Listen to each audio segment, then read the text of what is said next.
Vamos a ver la nota de Carola Román. El Frente Popular Agrícola FIA del Perú, también conocido como FREPAP, es un partido político que fue fundado en 1989 por Ezequiel Ataucusi Gabonal. A su vez, Ataucusi era un líder religioso y creador de la Asociación Evangélica de la Misión Israelita del Nuevo Pacto Universal. Desde sus orígenes, el FREPAP articuló una propuesta basada en valores religiosos, trabajo comunitario y el desarrollo agrícola. Durante las décadas de 1990 y 2000, el partido participó de manera constante en los procesos electorales. Ataucusi postuló a la presidencia de la República en los años 90, 95 y 2000, sin lograr éxito electoral. No obstante, el FREPAP sí consiguió presencia política en el ámbito local y una representación congresal esporádica, especialmente en zonas rurales de la Sierra y la Amazonía. En paralelo, impulsó las denominadas fronteras vivas, comunidades agrícolas orientadas al trabajo de la tierra y a la ocupación productiva en territorios alejados. Tras perder su inscripción electoral en 2010, la trayectoria política del partido tuvo un punto de quiebre en las elecciones congresales extraordinarias del 2020, cuando el FREPAP sorprendió al obtener 16 de los 130 escaños del Congreso, convirtiéndose en una de las bancadas más votadas y en una de las principales revelaciones del proceso electoral. En el marco de las elecciones generales 2026, el FREPAP no presenta candidatura presidencial y ha optado por concentrarse en la representación legislativa. Para ello presenta listas completas con paridad de género, 84 candidatos al Senado de la República, 154 a la Cámara de Diputados y 16 al Parlamento andino, respaldados por una red de locales partidarios y actividades permanentes en Lima y las regiones del país.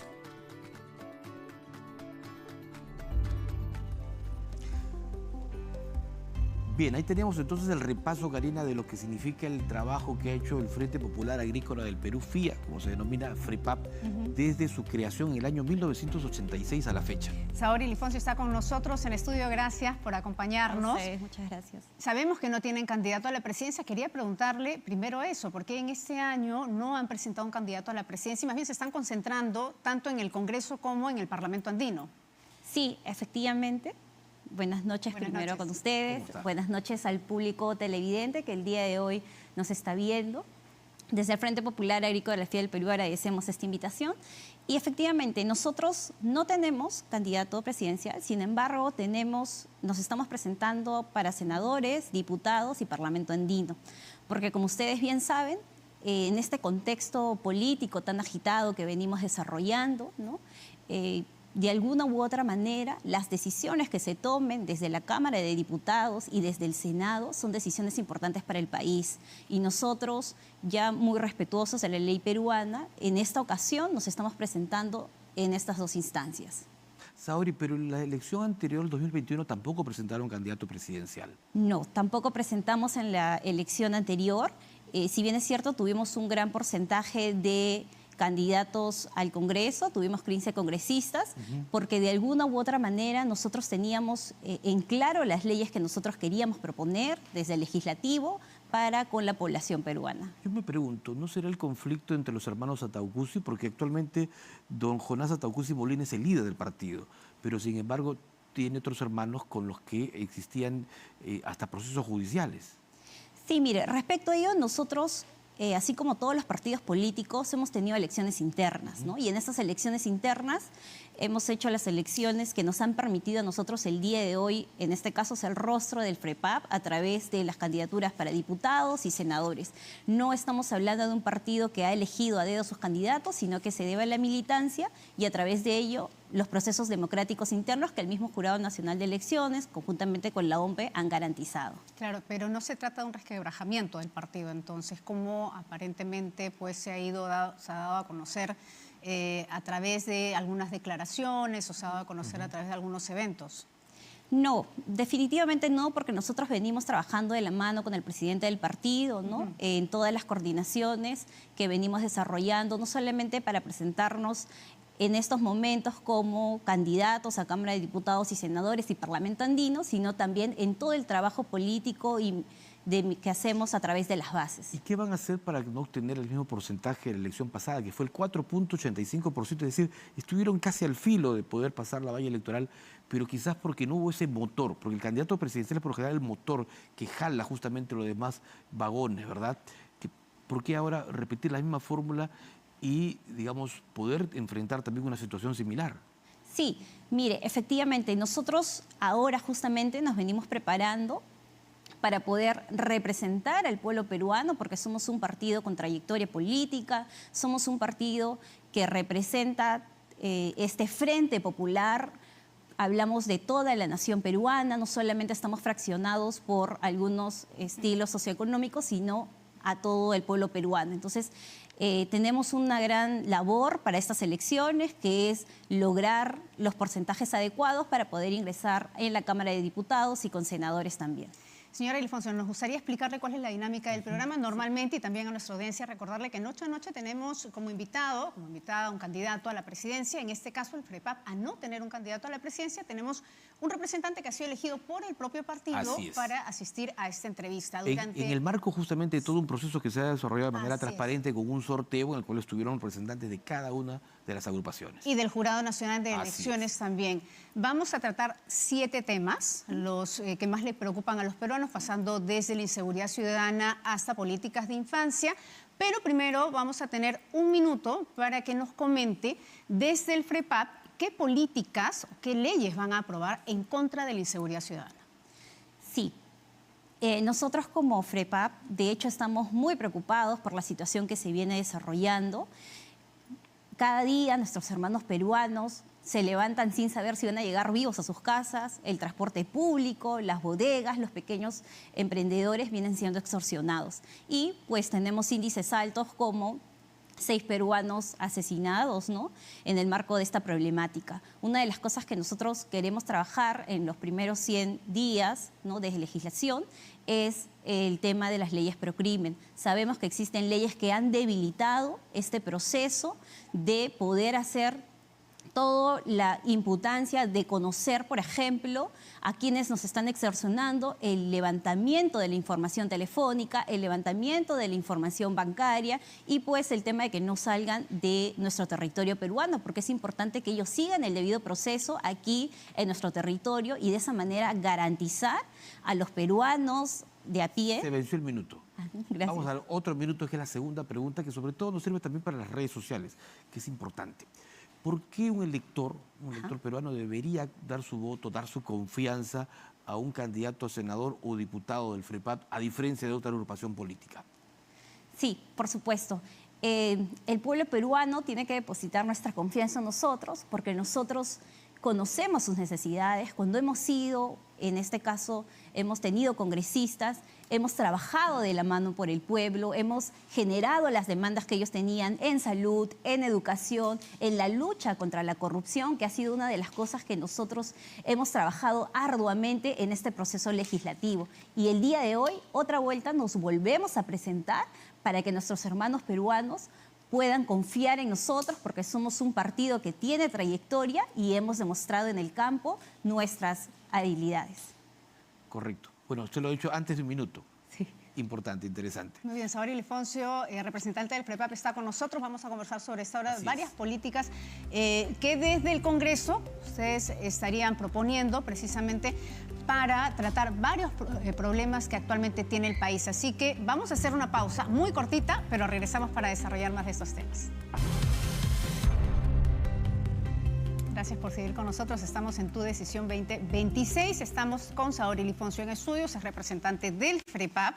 Y le comentamos que este es un programa interactivo. Recibimos también consultas del público a través de las redes sociales, pero también a través de nuestros reporteros, como la siguiente. Hola, soy William Vázquez, tengo 40 años, vengo del distrito de Magdalena, soy administrador de profesión y quería saber cómo su gobierno coordinará con las comisarías y municipalidades por el tema para mejorar la seguridad y además para garantizar que los operativos sean efectivos y no solamente mediáticos. Su respuesta. Sí, bien. El trabajo multisectorial es un trabajo importante que nosotros desde el legislativo vamos a trabajar, vamos a proponer. ¿Por qué? Porque no solamente es trabajar con la Policía Nacional del Perú, no solamente es trabajar con el Ministerio del Interior, sino que también tenemos que trabajar con la ciudadanía, de la mano de las instancias autoritarias con la ciudadanía vamos a poder fiscalizar que estos operativos, estos patrullajes que de alguna u otra manera se vienen desarrollando sean más firmes y permita restablecer el derecho constitucional de vivir en un proceso de democracia, de vivir en un estado de bienestar, de vivir en un estado que bregue por los derechos de quienes el día de hoy salen preocupados a sus casas sin saber si van a el día de hoy regresar con vida o no. Perfecto. Saori, vamos ahora a los bloques de 5 minutos y empezamos primero con lo que significa lucha contra la inseguridad ciudadana. Y ahí seguramente desde el Parlamento ustedes también tienen alguna meta fijada, establecida, de cómo trabajar, cómo articular acciones para reducir la delincuencia y el crimen organizado. Sí, mira, respecto al tema del crimen organizado, efectivamente nosotros estamos trabajando para proponer una ley vinculante al tema del crimen organizado. ¿Qué implica esta ley? Primero, el levantamiento de información telefónica de todas las personas que tengan denuncias en el marco del crimen organizado, el levantamiento de la información bancaria. Secreto bancario y telefónico. Secreto bancario y telefónico, y también el tema vinculante a que no puedan salir del territorio peruano, ¿no? ¿Por qué? Porque para nosotros es importante que ellos sigan el debido proceso dentro del territorio peruano para poder garantizar que en este caso los ciudadanos puedan de alguna u otra manera volver a confiar al legislativo, porque hay que recordar que el día de hoy, cuando se han hecho las encuestas, más del 80% de ciudadanos peruanos ya no confían en las instituciones. Y nosotros, desde el Frente Popular Agrícola FIA del Perú, vamos a dar una mano firme con la lucha anticorrupción, pero también una mano extendida para todos aquellos que quieran de alguna u otra manera aportar en este proceso, como son nuestras instituciones, la Policía Nacional del Perú, las Fuerzas Armadas, ¿no? El Ministerio del Interior, y trabajar de la mano de manera conjunta en un proceso riguroso que pueda tener una visibilidad no solamente de la necesidad en el momento, sino ver en perspectiva lo que puede ir sucediendo en el marco de este proceso del crimen organizado. Pero en rigor, ¿cuál sería ese perfil de esa persona a la que se le levantaría automáticamente, entendemos, ese secreto bancario y las comunicaciones? Porque ahora mismo se puede hacer a través de un juez, es decir, es un procedimiento con el que actualmente ya podemos contar, pero usted está proponiendo que ahora sea de manera automática, casi puenteándose además la presunción de la inocencia. ¿Cómo encontramos ahí un balance? Mire, respecto a ello, es importante entender que cuando alguien o cuando hay una presunta persona, ¿no?, que está siendo denunciado por este delito de extorsión, sí, efectivamente ellos tienen su derecho a la presunción de inocencia, pero eso no significa que vamos a permitir que esta persona se vaya del país, eso no significa que vamos a permitir que esta persona no podamos acceder al levantamiento de su información bancaria o telefónica, ¿no? Hay un debido proceso que nosotros tenemos que seguir, respetuosos de la ley y la norma, pero hoy en día entendemos que los ciudadanos sienten, ¿no? Es un clamor popular, sienten que estas leyes no son tan firmes. Existe la ley, existe la normativa, pero tendremos que preguntarnos ¿y qué está sucediendo cuando se hace esta aplicación, ¿no? Es allí donde nosotros, desde nuestro rol fiscalizador, en la Cámara de Diputados, podemos empezar a fiscalizar estos procesos. Estamos hablando en todo caso de ajustar los candados justamente que permitan a través del Código Penal a los jueces tomar medidas mucho más severas que las actuales. Así para es. Evitar las fugas, básicamente, ¿no? Sí, efectivamente, porque no es que nosotros entremos al Congreso y creemos muchísimas normas o leyes. Ya existen leyes, pero estas leyes han sido debilitadas. Y al ser debilitadas, ha pasado lo que hoy venimos viviendo, ¿no? Nuestros hermanos ciudadanos mueren al día, son extorsionados, los transportistas han salido a las calles haciendo uso de su derecho, indicando esa indignación que tienen frente a este proceso. Nosotros lo que queremos hacer también es devolver esa confianza que la población tiene hacia el legislativo. Una consulta, los miembros o dirigentes del FREPAP tienen muchos se dedican al comercio, sobre todo en la zona de Villa El Salvador, en ese gran mercado popular que hay allí, cueros, maderas. ¿Ustedes han sido también objeto de, por ejemplo, extorsiones? Nosotros somos parte del pueblo peruano y como todo ciudadano de pie, también muchos de nuestros militantes han sido parte de este golpe duro, ¿no? Porque no estamos ajenos a la realidad peruana. Nosotros estamos en los diversos regiones, en los diversos lugares de nuestro país y efectivamente también somos víctimas de este proceso, ¿no? Incluso, por ejemplo, cuando han habido estas protestas en las calles de los transportistas, ¿qué ha sucedido? No se han podido movilizar. Muchos de los transportistas incluso han presentado su indignación frente a lo que venía sucediendo. Nuestras bodegas, ¿no? Nuestros vecinos de las bodegas también vienen siendo extorsionados. Entonces sentimos, es un clamor popular, sentimos que se ha desbordado porque se han debilitado las leyes, ¿no? No significa que no existan leyes, existen leyes, pero estas se han debilitado. Nuestro rol es que estas leyes sean más firmes y hacer debidamente un proceso de fiscalización para poder garantizar el Estado de Derecho y el Estado de Bienestar y recuperar la confianza del pueblo peruano. El siguiente ítem tiene una relación directa con la inseguridad y es la lucha contra la corrupción. En ese sentido, desde el Congreso, el FREPAP, ¿qué leyes plantearía precisamente para la lucha contra la corrupción que actualmente nos cuesta al país más de 25 millones de soles? Sí, imagínense usted, estamos hablando de más de 25 millones de soles que pueden ser invertidos en hospitales, en infraestructura de educación, en acompañamiento psicosocial a los estudiantes y en diversos otros espacios para brindar bienestar a las personas. ¿Qué estamos nosotros proponiendo? Primero, una reforma penal respecto a todos los que van a ser procesados, los servidores públicos que han hecho un proceso indebido, enriquecimiento ilícito. ¿Para qué? Para que ellos no solamente dejen de trabajar en el Estado, sino que también esta reforma implicaría que se le quiten los títulos universitarios. ¿Por qué? Porque si esta persona ha robado o ha delinquido en un espacio determinado, en un ministerio determinado, ¿qué termina sucediendo? Empieza a hacer su proceso, ¿no?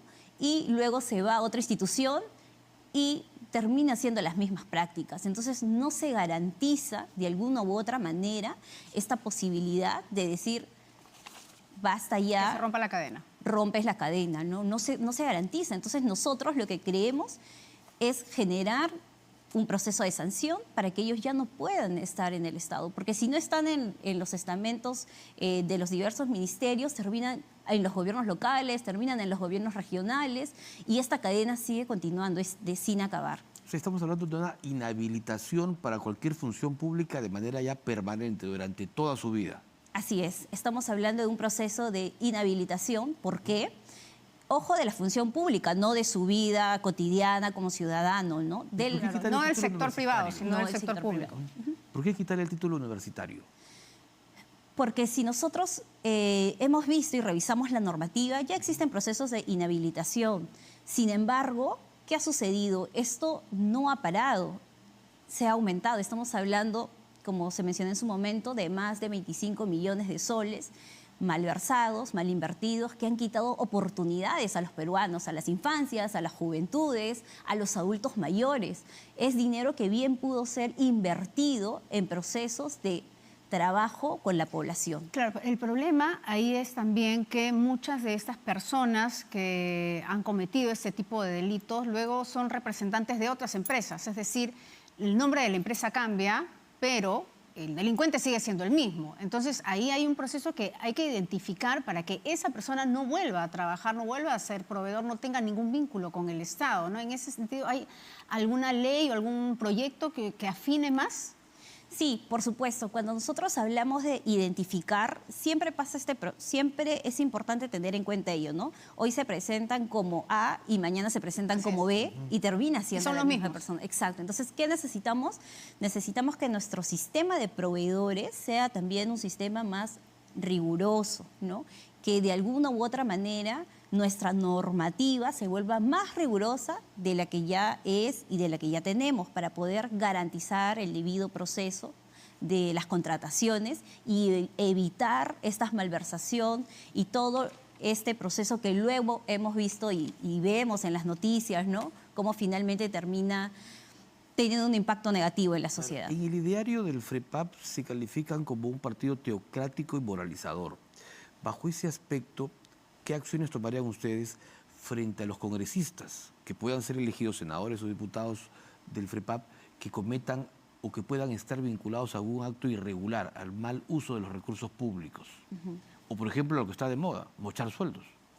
Sí, mire, respecto a eso, nosotros como un partido que trabaja con principios claros, con principios de transparencia, porque eso es lo que a nosotros nos caracteriza, nosotros como partido tenemos procesos internos disciplinarios también, que no solamente se ajustan, en este caso, quienes van a ser diputados o han sido congresistas, sino incluso a los mismos militantes del partido político.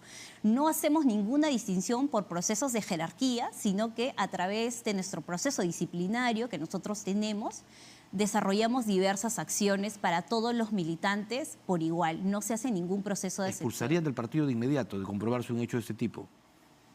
Nosotros hemos, de alguna u otra manera, hemos trabajado, ¿no? Cuando se han trabajado estos procesos, dentro de nuestra normativa está vigente ello. Entonces, si alguien se porta mal, por así decirlo, o hace uso indebido del poder, sí, efectivamente sería separado de nuestro partido, porque nosotros estamos aquí representando la voz del pueblo peruano, No quiero perder la oportunidad de preguntarle, ya que están hablando de los sueldos, sobre esta norma que ha sido aprobada precisamente por este Congreso para darles mayor facultad de ejecución del presupuesto del Congreso a ellos mismos, que puede terminar en sus propias bonificaciones. ¿Ustedes plantean seguir en esa línea o van a plantear más bien volver a un monitoreo desde arriba para que los congresistas no puedan darse bonificaciones cuando quieran tan libremente, para que no tengan estos privilegios? Sí, por supuesto, cuando nosotros hablamos de los procesos presupuestales, en este caso en el Congreso, tenemos también que entender que nuestra vocación de servicio va más allá de procesos monetarios. Entonces, efectivamente, este Parlamento ha tomado algunas acciones no correctas frente a la ciudadanía peruana porque es dinero que puede ser invertido en infraestructura, que puede ser invertido en la población, en las necesidades. Y más controlado, ¿no? Y más controlado. Y sí, efectivamente tenemos un proyecto para trabajar la reforma de ello, porque eso implica también hablar de transparencia, hablar de devolver esa confianza que el pueblo ha perdido hacia nosotros como legislativo. Sauri, vamos ahora al tercer segmento que está relacionado a la salud pública. Sin duda que es un aspecto, digamos, fundamental en lo que significa la vida de todos los peruanos. ¿Qué proponen ustedes, sobre todo, para mejorar la salud, no solo en Lima, sino en las zonas agrícolas y rurales del país? Sí, efectivamente, la salud pública es un tema que a nosotros definitivamente nos llama, y el día de hoy tenemos más del 70% de infraestructura en salud que no está siendo adecuada, ¿no? Cuando hablamos de los centros de establecimiento de salud de primer nivel, encontramos infraestructura deficiente. ¿Y esto qué implica? Implica que el ciudadano no se atienda de manera debida.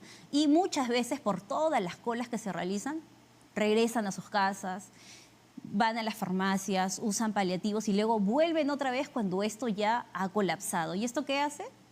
Que lamentablemente los hospitales terminan siendo colapsados, porque al volver y a incrementarse este proceso que ellos tienen, definitivamente tienen que ser vinculados con los hospitales. ¿Qué proponemos allí? Proponemos trabajar una ley que permita garantizar o incrementar el presupuesto en el sector salud.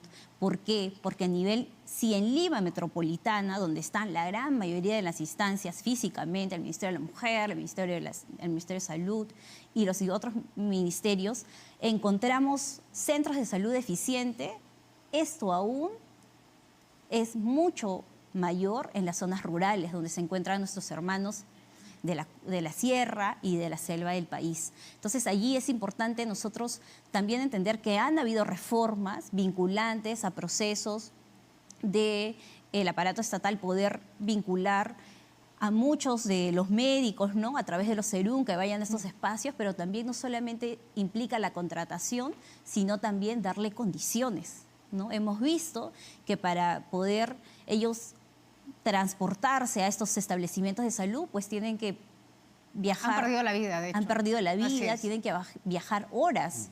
Y muchas veces es un médico para toda la población o incluso un serunista para toda la población. Entonces, es muy alarmante este proceso, se requiere mayor presupuesto para ello y un proceso de fiscalización de lo que ahora se viene ejecutando y trabajando. ¿Cómo integrar ese enfoque comunitario que tiene el FREPAP en materia de políticas públicas de salud? El trabajo comunitario es importante. Ya se viene trabajando lo que es la promoción comunitaria con las promotoras comunitarias en los centros de salud a través del vínculo que se tiene con los representantes trabajadores sociales, con las enfermeras, con los psicólogos, y nosotros creemos no solo en un Estado de Derecho que provea salud, sino que integre. ¿Por qué? Porque muchas veces los agentes comunitarios que ya existen en el país tampoco tienen condiciones para poder aportar o identificar a quienes necesitan atención inmediata o generar estos procesos para agilizar atención en sus comunidades. Entonces, allí nosotros somos muy claros en ello y sí, efectivamente, creemos que este proceso comunitario tiene que ir de la mano con normativa, tiene que ir de la mano con presupuesto y tiene que ir de la mano con personal capacitado. Ahora, ¿y cómo llegar también hacia esas comunidades? Usted nos decía, donde mucha gente corre, su vida corre peligro, incluso los profesionales, los serumistas. ¿Cómo lograr justamente esa integración para que esto no se repita, ¿no? Sino agilizar justamente el traslado y poder tener atenciones más rápidas y eficientes? Mire, cuando nosotros hablamos de traslado, tenemos que hablar de pistas, tenemos que hablar de conexión, tenemos que hablar no solamente de que el profesional vaya al centro de salud, sino que hay todo un proceso que ellos tienen que pasar. Muchas de nuestras carreteras lamentablemente no están construidas. Ustedes saben, porque son periodistas, que se han perdido vidas de nuestros hermanos médicos, porque el transporte incluso que usa no es una 4x4, ¿no? No es un transporte que ni siquiera le puede... es un transporte oficial, ¿no? Justamente, ni siquiera es un transporte oficial, muchos se transportan en burros, en caballos, y ese transporte incluso es porque la población lo facilita para que llegue el médico a la comunidad. Entonces, allí también tenemos que ver que cuando hablamos de salud hay que hablar de la amplia gama que esto implica, que es infraestructura. Muy bien, Saori Lifoncio, representante del FREPAP, está con nosotros. Estamos conversando acerca de políticas públicas. Ella no es candidata a la presidencia, por si usted recién se conecta con nosotros. El FREPAP, Ricardo, no tiene candidato a la presidencia, pero no obstante... Parlamentarios y congresistas del Parlamento andino. No obstante, Saori Lifoncio nos está conversando qué proyectos ellos promoverían desde el Parlamento Nacional en mejora de varias de las políticas públicas. Vamos a hacer un corte chiquitito y regresamos con más.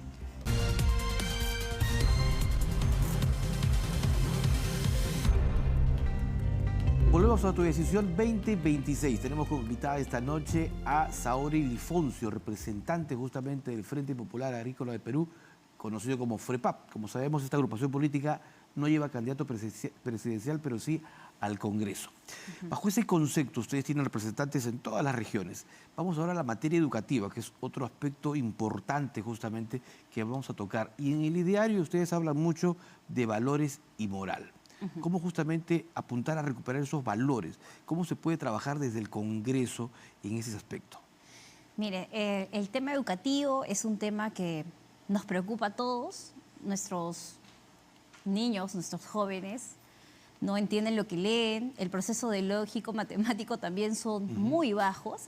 Y frente a ello, nosotros tenemos que trabajar una reforma educativa, también técnico-productiva. ¿Por qué? Porque cuando los jóvenes salen del colegio, salen a trabajar, muchos no tienen oportunidades para ingresar a institutos, para ingresar a universidades. Entonces, desde nuestro rol, apuntamos a una reforma educativa para que cuando los jóvenes salgan de la educación secundaria puedan además tener un título técnico. ¿Esto qué significa? Significa que en el proceso de lo que vendría a ser la secundaria puedan llevar cursos técnicos que le permitan a ellos especializarse, porque hoy en día cuando hablamos de las juventudes tenemos un gran porcentaje de jóvenes que no trabajan y no estudian. ¿Y eso sería aumentando las horas de enseñanza o sería aumentando los grados, como existen en algunos colegios privados? Esto sería aumentando las horas de enseñanza. Nosotros no solamente tenemos que ver la reforma educativa desde las necesidades, sino también esta reforma incluye un proceso de acompañamiento multidisciplinario. No podemos hablar de jóvenes, adolescentes que trabajen, que trabajen de alguna u otra manera y que estudien, ¿no? Porque esto viene pasando, esto viene desarrollándose, es una realidad. Y además, si hablamos de procesos urbanos o también hablamos de educación intercultural, ¿qué está sucediendo?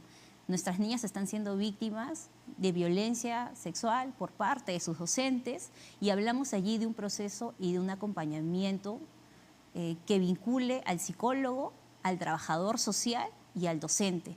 ¿Por qué? Porque no solamente cuando hablamos de educación hablamos de aprender a leer y escribir, hablamos de las condiciones socioeconómicas bajo la cual se encuentra nuestro estudiante. Y si ese estudiante sufre de violencia en su casa, va a venir pues al colegio con baja autoestima. Ahí también hay una tímido, reforma temeroso. pendiente, ¿no? Porque muchos de esos profesores o directores incluso son trasladados a colegios de regiones, ¿verdad? Pero no son separados de la institución.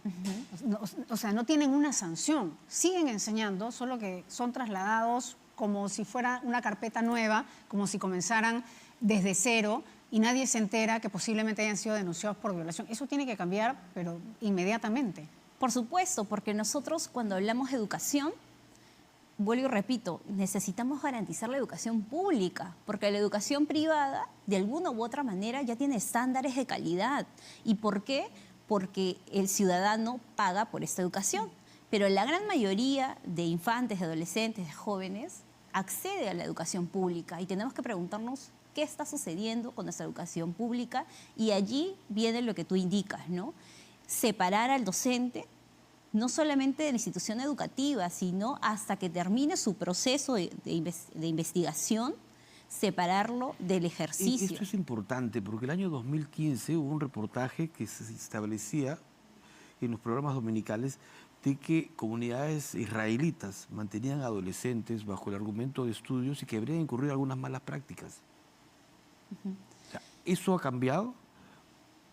¿O era, digamos, una denuncia que no tuvo asidero en su momento? Esa denuncia se realizó, pero desde nosotros, desde nuestra área de fiscalización que nosotros tenemos, no logramos encontrar este proceso. Así que nosotros, vuelvo y repito, condenamos todo hecho que genere malestar en la otra persona, condenamos todo proceso de violencia en todas sus formas, porque no solamente hablamos de violencia sexual, estamos hablando de violencia física, de violencia psicológica también que se ejerce, y como está dentro de nuestro ideario, nosotros somos respetuosos de la ley y de la norma, y cuando hablamos incluso de inseguridad ciudadana, también tiene que ver este tema de violencia, no solamente de robos, de extorsiones, sino también en cómo nuestra sociedad está viviendo. Y tenemos altos índices de feminicidio, que también hemos visto en los últimos reportes. Señora Elifancio, vamos a hablar de las infancias. Precisamente tiene una vinculación con el tema que acabamos de tratar, porque también queremos saber qué propuestas legislativas tienen ustedes para proteger a nuestras infancias.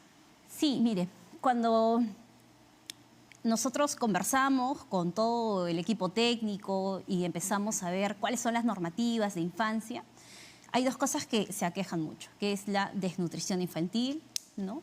La obesidad también está aumentando en el país y de alguna u otra manera nosotros queremos generar una ley que ponga en medio la necesidad de combatir la anemia.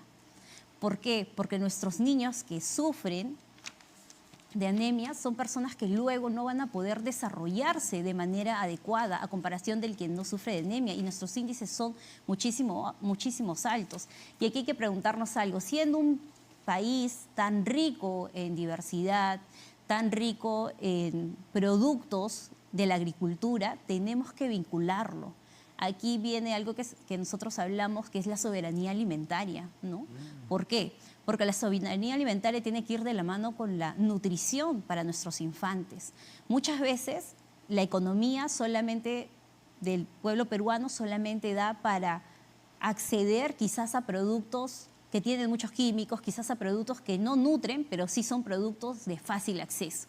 Y es allí donde nosotros trabajamos esta ley que va a incorporar no solamente la necesidad de poner a la anemia para poder nosotros trabajar, sino que también dentro de este componente está hablar de soberanía alimentaria. Pero ¿cómo se traduce específicamente en la propuesta de una ley que lleve a un cambio, ¿no?, real de estos índices de anemia que usted menciona que superan el 40 y pico % en niños menores de 3 años y que obviamente tiene un impacto negativo a lo largo de su vida? Específicamente, ¿qué le iba a proponer? Específicamente vamos a proponer la ley de la soberanía alimentaria, ¿no?, y la ley donde vamos a vincular, en este caso, la ley que es la lucha contra la anemia en el Perú. ¿Y que tiene que ver con comedores populares, por ejemplo? ¿Perdón? ¿Tiene que ver con reforzar los comedores populares? Tiene que ver con reforzar las prácticas que se vienen desarrollando, ¿no?, tanto en el Estado, desde el Estado peruano como en los procesos comunitarios. Hay algo que ustedes bien conocen, que son las ollas comunes, ¿no? Claro.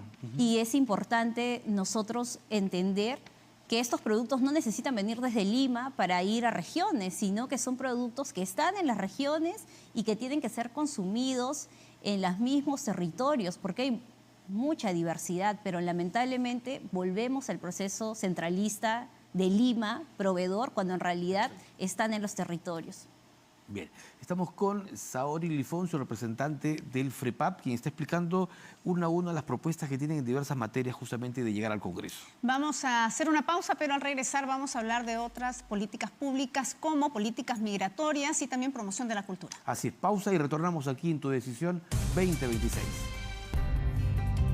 Volvemos a Tu Decisión 2026 por TV Perú, Radio Nacional y las redes sociales. Saori Lifonso, representante del FREPAP. Vamos ahora al tema cultural.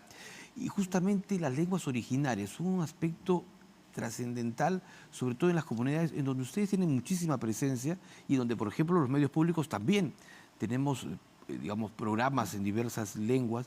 ¿Cómo ustedes van a acentuar este aspecto y a reforzarlo sobre todo? Sí, efectivamente, uno de nuestros principios es el principio de ser nacionalista, el ser tahuantinsuyo, y nosotros reconocemos a la cultura. Aquí nosotros queremos trabajar una ley para las personas, para los trabajadores de la cultura y el arte. ¿Por qué? Porque hoy en día muchos de nuestros ciudadanos que trabajan en la cultura, que trabajan en el arte, como traductores, como intérpretes, la danza de las tijeras y las diversas otras danzas, lamentablemente están en un sistema de informalidad. Más del 8% del trabajador de la cultura, del 80%, no está en un sistema formal. ¿Y eso qué significa? Significa que cuando son adultos mayores requieren pensiones, que cuando enferman no tienen posibilidad a un sistema de salud. Y nosotros como Estado peruano que abrazamos la cultura, la pluriculturalidad, la multiculturalidad, tenemos que entender que hay una necesidad, hay demandas de los colectivos culturales, no solamente de procesos aquí en Lima, sino a nivel nacional, para poder trabajar esta ley. Y nosotros sabemos que se necesita esta ley para poder garantizar la dignidad en cada uno de ellos.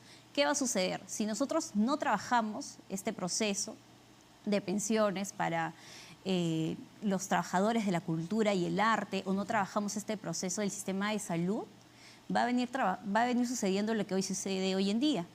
Muchos de ellos solo son reconocidos a través de un documento, ¿no?, que es del Ministerio de Cultura, que les da a través de RENTOCA su reconocimiento de que eres trabajador del arte y la cultura, pero no hay algo más allá que le pueda devolver la dignidad a ellos y efectivamente trabajar de manera conjunta con ellos es importante. Entonces allí esa ley a nosotros nos va a permitir, ¿qué cosa? Primero, identificarlos.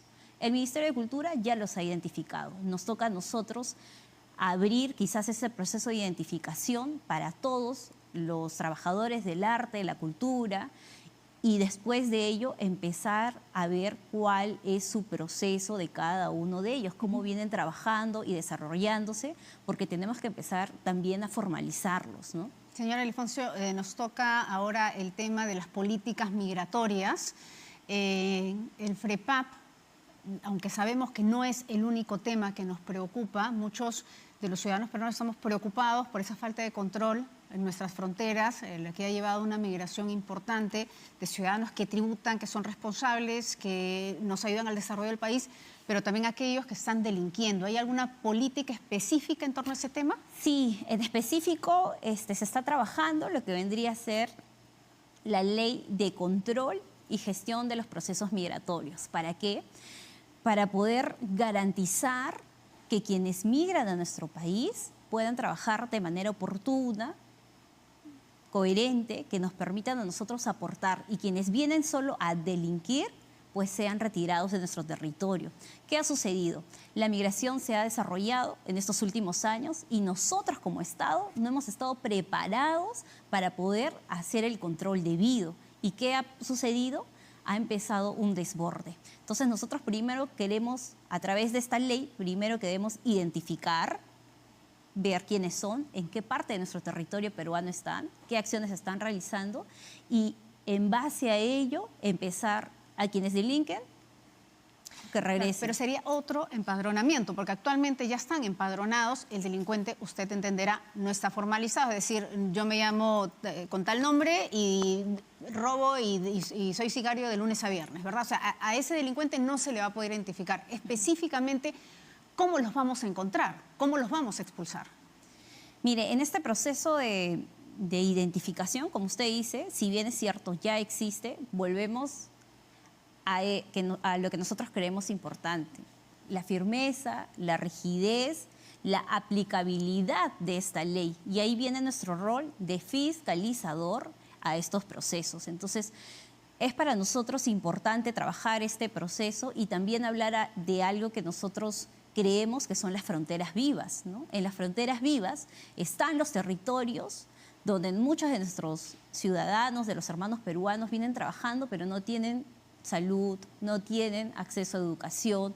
Es muy bajo este proceso e incluso con el Parlamento anterior, desde la bancada, se ha trabajado ello. Nosotros no estamos en contra de un proceso de migración, estamos en contra del desorden, de la criminalidad. ¿Fronteras vivas que incluiría temas como que el trabajo agrario, por ejemplo? ¿Perdón? ¿Las fronteras vivas incluiría un desarrollo en el trabajo agrario? Por supuesto, en el proceso de las fronteras vivas vamos definitivamente, y ya se vienen trabajando desde las comunidades transfronterizas, se vienen trabajando todo lo que es el comercio. Entonces, incluso el año pasado hemos visto que hemos tenido un conflicto, ¿no? Hemos tenido un conflicto con nuestros países hermanos y hemos identificado que sí, están las fronteras vivas trabajando, hay comercio, pero tenemos que repotenciar nuestro rol. El Estado tiene que llegar a ellos, porque en los territorios donde no llega el Estado, estos territorios son lamentablemente tomados por el crimen organizado y las malas prácticas. Perfecto. Muchísimas gracias, Saori Ildefonso, representante y vocera del FREPAP y candidata también, entiendo, a la Cámara de Diputados. Le dejamos los últimos instantes para que usted se pueda dirigir a sus seguidores. Muchas gracias. Gracias a ustedes. Bien, estimado pueblo peruano, ya nos conocen, somos el Frente Popular Agrícola FIE del Perú y el día de hoy estamos aquí para poder decirles que confíen en nosotros porque vamos a trabajar por leyes justas. Queremos garantizar ese Estado de Derecho que se ha perdido y el Estado de Bienestar a cada uno de ustedes. Y es importante el rol que van a tener en estos comicios electorales. Con transparencia y trabajo, sí se puede. Muchas gracias, señor Ildefonso, por haber estado con nosotros.